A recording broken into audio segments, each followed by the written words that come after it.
is a cool but beautiful morning here in Austin, Texas at Circuit of the Americas, the legendary home now of the U.S. Grand Prix, and it's day 2, which means it's qualifying day and race 1 day for GT World Challenge America, powered by AWS. Hi everybody, I'm Greg Creamer, joined by Calvin Fish, and we are getting ready to go qualifying on what is a very challenging track, especially in these GT3 cars. It really is, Greg. 20 turns, just under 3.5 miles. Special circuits. We look at the first sector there, highlighted in green.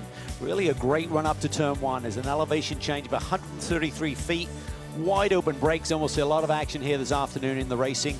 And then as you plunge down the hill to start that second sector, you go through those high-speed S's and end up over in the right side corner there. That is turn 11. Very tight corner, good overtaking opportunity, but you have to key on acceleration and exit speed there to get the straightaway speed down into turn 12 to start sector 3. Then it's very tight, technical, twisty. You need good car balance there. Line is the key through there. You have to be patient to get the lap time.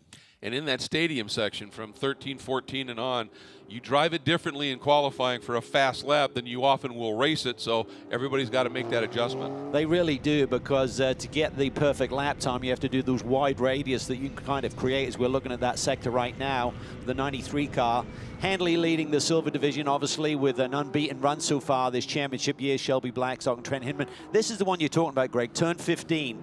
Take a nice wide entry to that one, but in racing conditions, someone will stick it down the inside if you're not careful. Then a really fun triple right-hander corner, plunging down the hill to set up for turn 19. And this is really a fun sector here. It really reminds me of the Indianapolis corner that the races are at right now over in Le Mans this weekend. We're looking there at the Racer's Edge Acura Accelerated Services machine, and interestingly, it had a little bit of a miss in one of the practice sessions, was down the order, which is unusual for it in the second practice session. Ryan Marine, third member of our team, what have you got on them?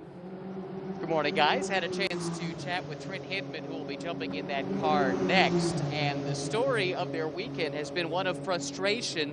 They've ultimately come to the bottom of it, but if you'll notice, yes, they were down at the bottom of the running order in that one practice. They did not run laps at all in the previous one, and the reason for it was something as simple as a little set screw on the steering column that was out of place just slightly, and it did not allow that steering wheel to engage properly. And as you guys know, these steering wheels, they're really the informational hub for these cars. So much of the electronics runs through that steering wheel. So when it couldn't engage, they had trouble with everything from the clutch to the gearbox to just getting the car to turn on from time to time.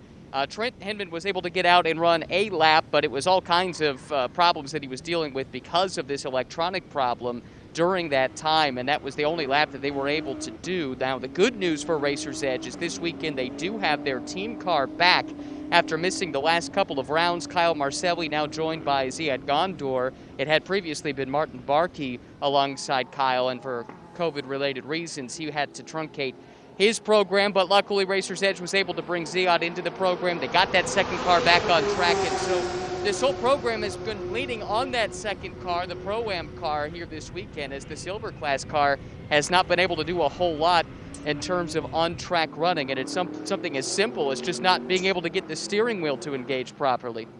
Unbelievable. I mean, you know, we often talk about the nut behind the wheel, but in this case, the driver had a screw loose. So, but one thing you know is if they got it right, they are going to be quick. Shelby Blackstock has had really a superb season in his first ever season racing these kind of cars. He's got 3 pole positions, and we'll see what he's able to do here as he is on his first quick lap. Target times, best lap in practice was a 2:05.9 by Jan Heylen, who will explain that story in just a minute as to why he's here. And Shelby comes through at a 2:10, so the next couple of laps are going to be the real flyers here.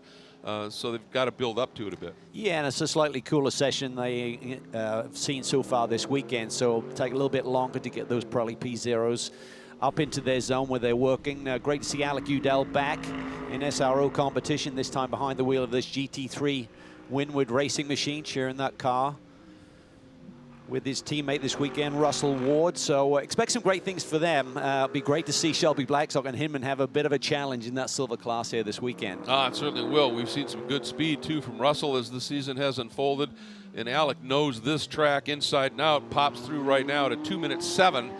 and 0.6 takes him to the top of the charts. There's certainly going to be more left. Now, this is the first of the 2 sessions, so in the Pro-Am category, it's the AMs that'll be out qualifying. And for Fred Pordad, we've seen him put up some amazing runs in qualifying this year, but when we were here in March, he had a rough go in the wet conditions. I think he feels he's due here for a qualifying run. Yeah, it's probably great for him to have some redemption. He did have that big crash in qualifying to start their season off, so got off on the back foot a little bit, but since that time really has shown tremendous confidence, really has gotten his elbows out in racing competition as well, so great lap times, but also proven to be a really feisty racer as well, which has been fun to watch this summer.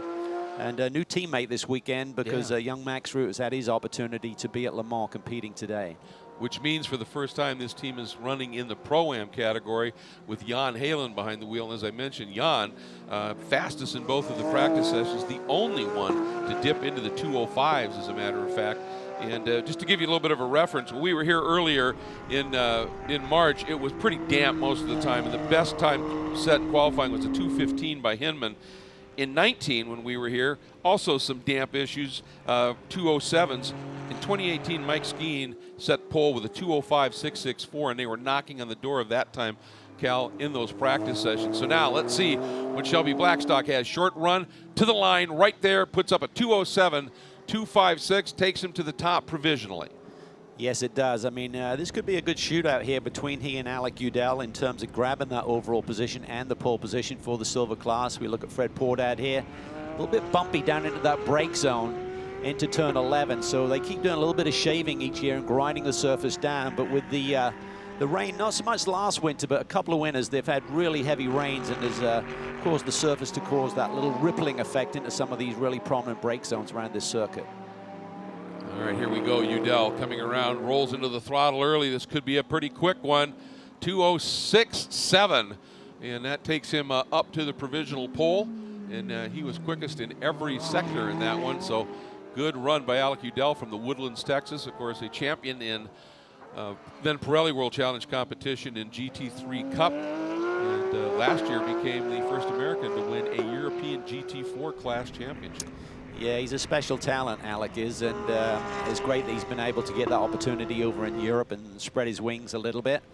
But I know that he'd love to be racing on North American soil as well on a regular basis. So good to see him get some opportunity with the Ward family and Winwood Racing, who are running in conjunction with HTP, an organization over in Europe that they've purchased and acquired since last season. Fred Pordad jumps to third with a 208.195. And one thing you may be noticing is there's no 04 and George Kurtz out there in the AWS CrowdStrike Mercedes from DXDT Racing. Unfortunately, he had a family emergency, and they've had to withdraw for the weekend. It's terrible news. They were leading the Pro-Am Championship by a point, but family matters always come first, and they're certainly going to be missed here this weekend, but just had to go, and we totally understand that. But it's a shame they're not out here to put in a run. Right now, it's Udell, Blackstock, Pordad, then Askew.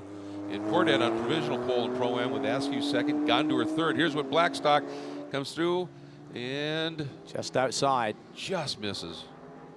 By 1/10 of a second. So see if he can regroup here, see if he's got a little bit more speed. Obviously, the fuel burns off, the car gets a little bit lighter, as long as you keep the tires in their zone. Don't get those peaking too early. There's good potential here for a fast lap as Alec Udell now finishing off down into turn 19. Beautiful series of corners right here to finish off this lap. He's dancing on the edge in that Tech-Ment Mercedes. Picks up the throttle. Look at the time here. This one could be pretty good. 206.4. 395 technically drops it. That's a lap. Oh, but Fuentes right in front of him goes through at a 206.395, Gal. Yeah, that's a great lap because they'd been struggling a little bit with their handling on this Ferrari earlier this weekend, and has watched him late yesterday afternoon through these final couple of corners by our TV compound here. And car did not look to be happy, but they've obviously made some adjustments overnight, got some fresh Pirelli P0s on board, and Martin is making it happen. And Squadra Corsa TR3 team doing a nice job with it. And taking a look here, this is that long run from turn 11 down into turn 12. Blackstock going to give it one more go here, see if he can come up with something, as we're under 5 to go in these sessions. They do fly by. Personal best first sector, a little slower than his best in sector 2, but good trap speed there down into turn 12, so the car's still working well. It's a real key corner, particularly when the tires have a few miles on them, to really keep the car underneath you, not overdrive the car. Big load through here, and then it kind of comes downhill a little bit on the exit of turn 18 right there. Just gives you enough time and rhythm to get back over to set up for this left-hander. Track limits are always a factor, and I think he's bailed. It looks like he slowed down there a little bit. Yeah, he gave himself an awful lot of room on the exit, so they've decided here that he's got time. He's going to put in one more flyer. Yeah, it was a 2:08, so I think you're absolutely right. He gave it up just a little bit. No, it's still Fuentes at that 2 minute 6.395 second lap. They had a 2:07.4 Baptista did in one of the sessions. There's Udell. Udell's got a good one going if he can finish off the lap. Has had to encounter a little bit of traffic here. Will this thwart his challenge for the overall pole position? Yep. And he's going to bail too. You can see there, purple in sector 1, then green. And he obviously saw in that third sector, he'd immediately lost it a little bit. So giving it up, trying to save those tires a little bit for the race. You're given a certain allotment, a number of tires. How you use them is up to you, but some of the tires you run in quality you have to use, obviously, in one of the races. You're just preserving as much as you can at this stage. Poor Dad, personal best on this lap in the first sector, off a little bit in the second. Still a good lap, though. He's into the 7, so he's only a second and a half off the overall pole, which certainly you expect Jan Heylen to be up on the wheel as Fred decides to call it a day as well and brings it to pit lane. So his session is over. There'll be a 5-minute break at the end of this Q1 session for the other drivers to climb on board and get set for the second round today. You can put on a different set of tires, but what you cannot do is refuel. That's right. You have to put on a different set of tires. That's not an option. Yep. Which makes it an interesting dynamic here, because with a fresh set of tires, the car will be lighter with the fuel that was burned off in this first session. And of course, in the second session is the drivers who start race 2 in the silver and in the AM class, which we don't have anybody running here. You can choose whoever you want to qualify, but in the Pro-Am class, AM has to qualify in the first session, Pro in the second one. So this one should be an absolute cracker that'll be coming up here in just a minute. Has Blackstock right at the end. Yeah. A 2:06.366. Yeah, he had a good one going, and I think Martin may have bailed thinking that he had the pole in his pocket, and Shelby was on a good one, so maybe a little bit of a mistake there in strategy and not keeping Martin up on the wheel. If this holds, and it certainly looks like it will with everybody else pretty much bidding, that'll be Shelby's 4th pole of the year, Cal. Yeah, it will, but Martin, if he can hustle back around here, and it seems like he's got plenty of time, he's now going through turn 15. Oh, yeah. Still some time on the board here to maybe try and respond to this. This has turned into a right shootout here, potentially. Yeah, tasty little battle to start the weekend. That's a fun sequence right there, isn't it? 8, 9, and then up into this high-speed fall-away kink. But getting the car to rotate in 8 is just massive to get through 9 in that kink fast. Track limits always such a factor here at this relatively new track design. So red and white is all right, is what they're saying in terms of keeping at least one of those probably P0s touching some red and white curbing on the exit of these corners. Here's that long run once again. See the car bouncing a little bit. It's not as bad as it has been. Just the huge braking loads down into that section of the track. Here's David Askew.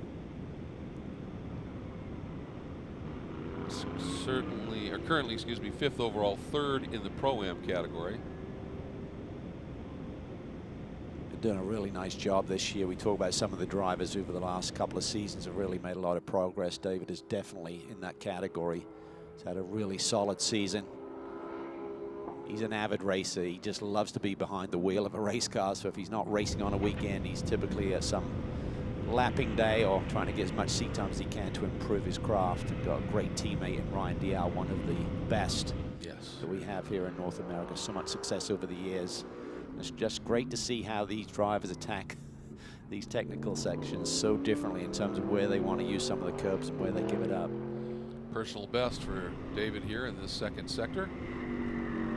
Fuentes, fastest in both of the first two sectors in that Udell Ferrari, so Fuentes is coming. And right now, the margin is 29 1/1000ths from Blackstock to Fuentes in that Ferrari. As Askew takes the checker flag, proves his personal time a little bit, doesn't change position, but here's the man. He can keep this one going, Cal. This could be big. This could be an absolute flyer if he can just nail this final sector. Gives up a lot of the exit there through turn 18 to set up for turn 19 and 20. You can see it there, two purple sectors. Can he seal the deal here? And that second one massively under the best time already. All right, here we go to the line. What does it happen? To the pole! A 2-minute 5.886 by Martin Fuentes in that Udell Ferrari of Fort Lauderdale and Concours Club. Squadra Corsa Ferrari, what a lap. That's the fastest lap we've seen turned this week. It is. What a run by Martin. Yeah, I mean, he absolutely nailed that. I thought that it made a strategy error in terms of saying that's it, but they were just on that cool-down lap, had some more time on the board to beat the line, and before the checkered flag came out, and he made it happen on the very last lap. Perfect job. And remember, the margin had been 29 1/1000ths of a second. That lap put him on pole by almost half a second, Cal. That was mega. That was making a statement. Yes, so, it was. And big news for them, because their nearest competitors in the Pro-Am category, who they're just 1 point behind, will not be competing here this weekend. And our thoughts are with George Kurz and his family at this time for them. Absolutely. So it's Fuentes on the overall pole and in Pro-Am in the number 1 Blackstock in the Acura Accelerated Services Racer's Edge Acura.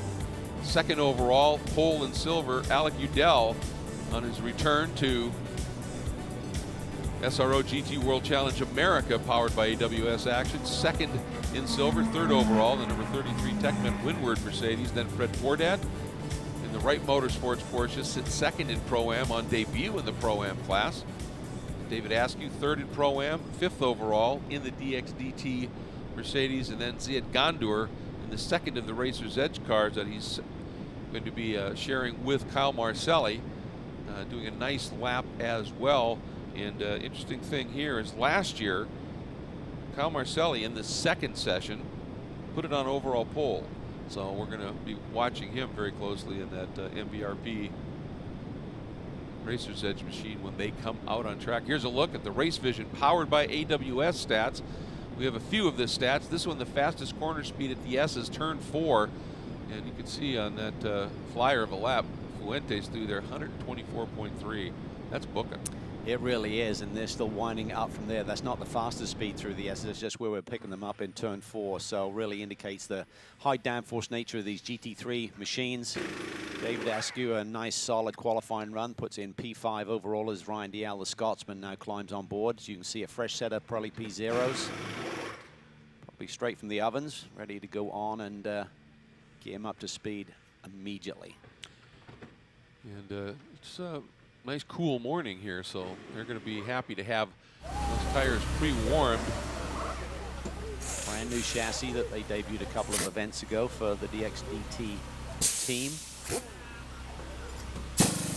see lots of handshakes and congratulations to Martin. That was just a fabulous lap. And we also saw the number 33 Mercedes in the pits. Ryan? Really impressive for Alec Udell, who only had, he told me, 5 or 6 previous laps in a Mercedes-AMG GT3. That was at VIR back in May at a test. He's been working with Windward Racing in other series, kind of filling in, as we've talked about in previous broadcasts. Windward is really spread all over the place. A lot of racing in Europe. They kind of brought in the HTP group under their banner as well. HTP, so famous for campaigning Mercedes GT cars in Europe for years and years, and the Wards and Windward have absorbed that into their program. And as a consequence, Indy Donche, who we saw with us at Road America racing with Russell Ward, and some of their other drivers have commitments racing in Europe and GT Masters and other championships. And that's opened the door for Alec to help fill in some other series here in North America. And when this opening came up, it made a lot of sense. Interestingly enough, the connection for Alec and the Wards, despite them all being from Texas, they really didn't know each other very much until back in the early spring when they were in contact to try and get some go-karting supplies, and they were helping each other out with that. Then obviously everything kind of shut down, but they were able to stay in touch. That's led to these different opportunities for Alec within the team, and here he is with a really impressive qualifying effort. Really cool story. It absolutely is, and as you said, Cal, he is a special talent. You know, the year that he just absolutely decimated the GT3 Cup class in Pirelli World Challenge, as a reward for that on the Formula One weekend, he got invited to drive one of the guest cars in the Porsche Super Cup support race. Some mighty talented drivers in that category. He ended up in the second race with I think it was a 6th place finish, and on the way overtook drivers like Zampedri and Ortelli to do it. I mean, pretty special stuff. And that was right here. Yeah, right here at Circuit of the Americas. So, but now it's Russell Ward behind the wheel of the Silver Bullet. And he's shown us some pretty good pace this year as well. So he really has a tremendous pace, and he's learning quickly, has a lot of confidence going. Ryan alluded to it with the HTP Windward grouping together. They anticipated before the COVID shutdown doing about 60 races globally. Obviously that number has been reduced because we lost a few months of racing, but nonetheless a big campaign for 2020. yeah, it's a huge program. Beautiful conditions. Love that. Man, that sunlight bouncing off. It's so pretty, absolutely. Looking at a golf course late in the day, it's good to see the cars early in the day. And important to point out that this car that the Windward team is running is not the newest Evo of the Mercedes. It's still proven to be pretty quick. I mean, Indy Doncic had an overall pole at Road America in it, so it's got pace. Yeah, and we'll have to look carefully during the racing, especially just to see whether this car that has a little bit less downforce has a bit of an advantage down the long straightaways here, and see how that plays out in terms of the racing dynamic. It's a little bit of that balance, isn't it? You don't have quite the downforce, you got better top end speeds, but then you give things up a little bit in those S's. So, all right, here's the guy, Jan Heylen, who is filling in, as you said, for Max Root, making his debut at Le Mans. And Jan, the only driver in the practice sessions to dip into the 205s. And he's got a long affiliation with the Wright team, all the way from doing coaching with them years ago in Porsche GT3 Cup, but also currently running with them and coming off of a podium in a long 6-hour endurance race at Road Atlanta a couple of weeks ago. So he was an obvious nod for the replacement, and boy, has he been on form. Yeah, he really has, and he's a good mate of Patrick Long, who won a championship with the Wright Motorsports team here in Pirelli World Challenge back in 2017. So it's a good fit. Everyone knows each other very well. So when you have these unique opportunities filling in for someone, there's not that big transition of the getting to know each other. You kind of slot right in and get the job done, as we saw yesterday in practice. It's going to be interesting to see who started to throw up fast times here at the earliest. I mean, we got Dial, Ward, Hinman, Marcelli, Baptista, and Heylen are all out on the track right now. Here's Trent Hinman.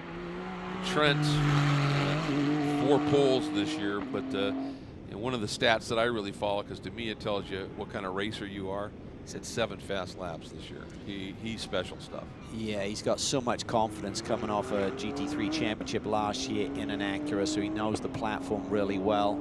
And the car's really gone from strength to strength. I think it really works well on this latest iteration of the Pirelli P0. And you just give Trent an opportunity like this, you know he's going to shine. He's really amazingly quick and just rock solid. You know, knows the technical side very well spoken. And I know the Acura and Honda Performance Development really think the world of him.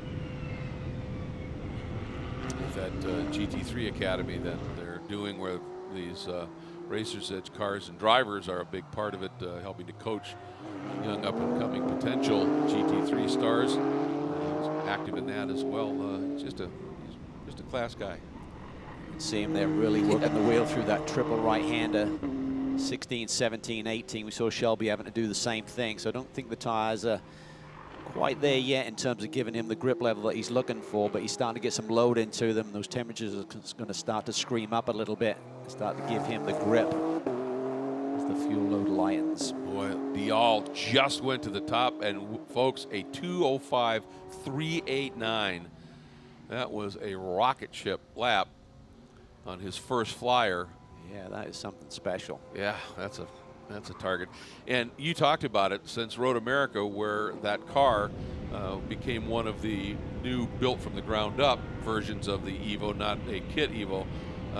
They just seem to have just clicked with that chassis, both he and David. They have, but you can see here Jan Heylen has certainly responded. Fastest first sector, personal best in sector 2, just off of Ryan Dial's middle sector. See what he can do through the twisty stuff here. This could be a real shootout here. And 4-7 for Baptista. Baptista to the top. A 4. All right. Well, that's getting serious time here now. See what Heylen can put together. One more turn.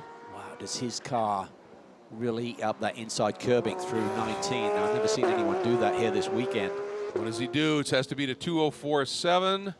Jumps to second at 2:04.8. 2:04.8. So you said it, shootout. It is on. Fastest third sector, so it's the middle sector where he needs to find a little bit of time.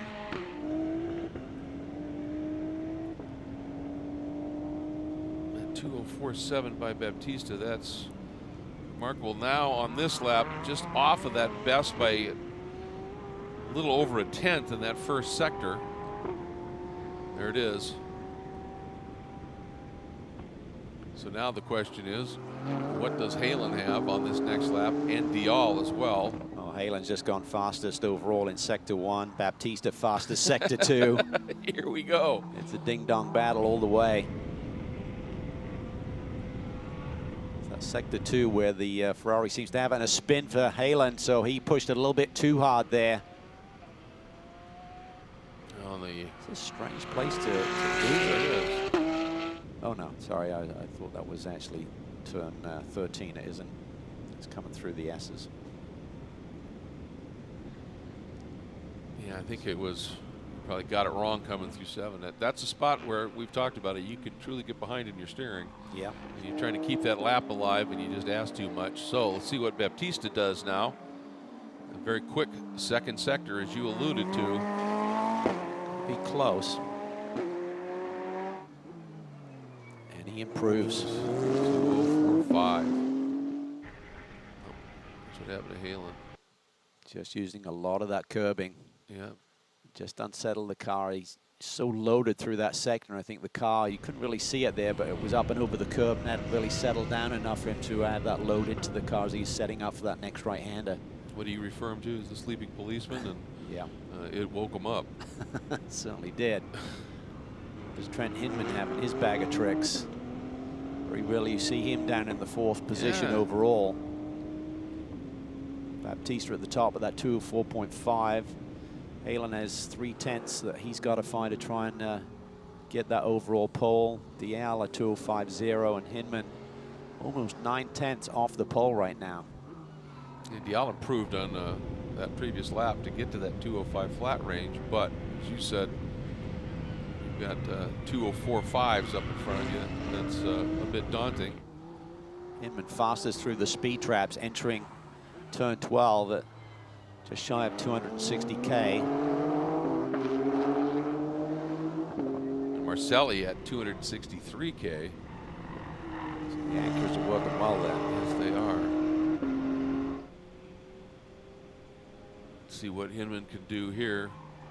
Oh boy, did he attack 19 there. It's like he just gave it a brief lift. Not sure if that was effective or not. He's really trying to gather it back up on the exit. 2:05.8 on that lap. His best was a 2:05.4, so off just a little bit. And you think, well, you know, okay, you're 4th, second row, etc. But if you, was wild. Yes, it was.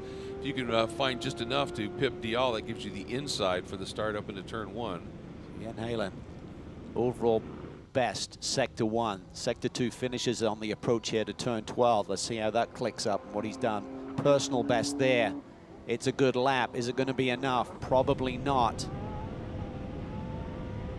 Baptista mark is going to be tough to beat here, I think. You're right. Well, that's a big margin in that first sector, though, isn't it?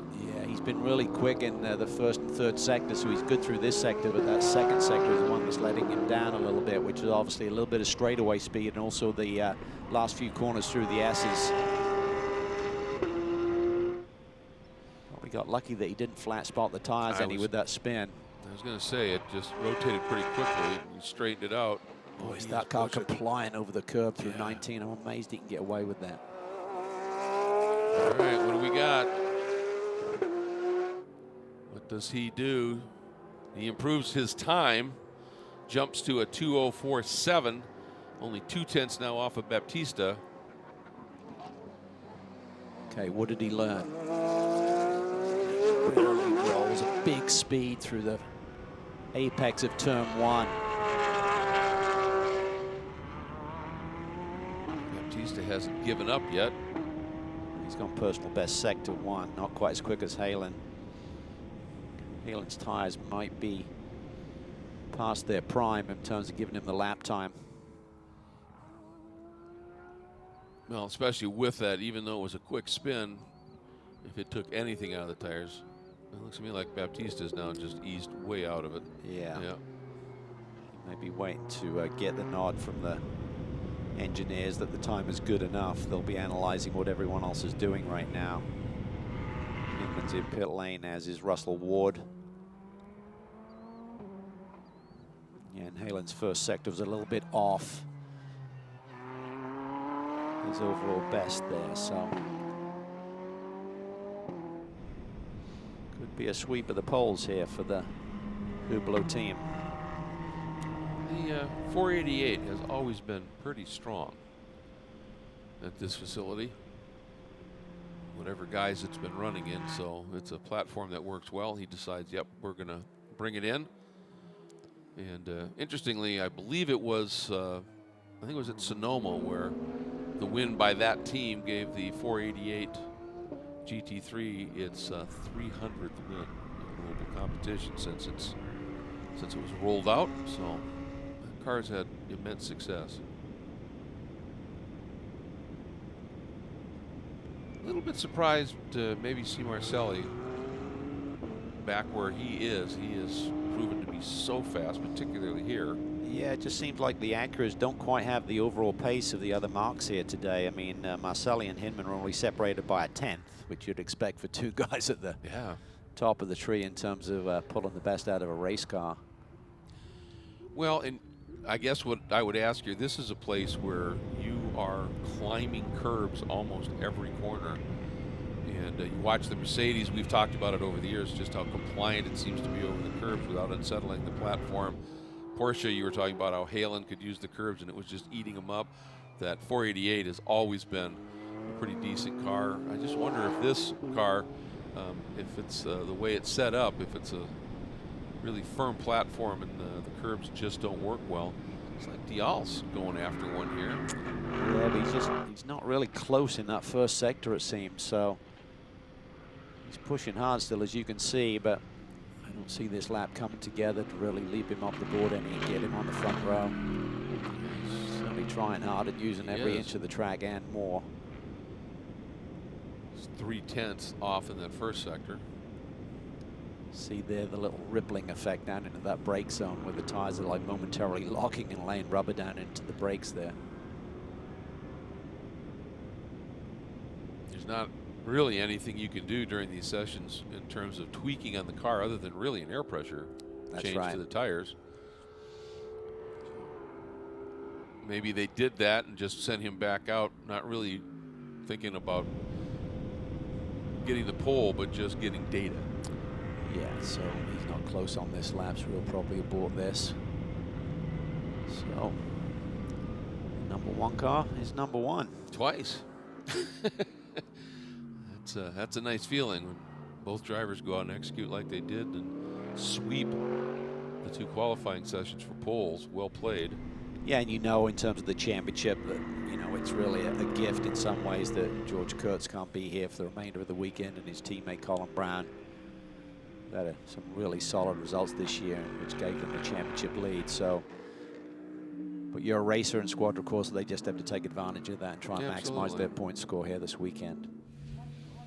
Absolutely. Here's a fifth bump by Greg Mominelli to his driver. He's done that twice. So they've got to be absolutely delighted. What a run for the Squadra Corsa TR3 Hublot, Ferrari Fort Lauderdale, and Concours Club entry. Fuentes on pole for the first race, Baptista for the second one. For this one, John Heylen just a couple of tenths off, then Dial a couple of tenths again. Blackstock, Gondor, and Alec Udell, and Russell Ward. So a couple of moments here in qualifying, watching. This was, I think, Shelby early going, setting down the first time to go after. And then here's Fred Fordad. You gotta love the sound of that engine. Yeah. It's so iconic. Ooh, little spin there for Heylen. Was pushing a little bit too hard, but I tell you what, he's going to be up on the wheel and be feisty in the race this afternoon. And for Rodrigo Baptista, he's got to think about that tomorrow when they start alongside each other. And the strength of the Ferrari and the strength of the drivers on board. Fuentes putting that pole together, and then Baptista.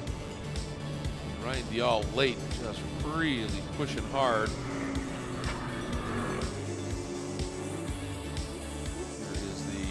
BRP Performance Exhaust, Racer's Edge, number 80. We missed it the last couple of events. Nice to have it back here and putting on a show. So qualifying is complete, and we've got the race will be coming up this afternoon, and anticipate that starting right about 2 o'clock. And we're not done with qualifying this morning. We'll be back at 9:20 local time, that's Central Time, for qualifying for GT Sports Club for its debut here at Circuit of the Americas.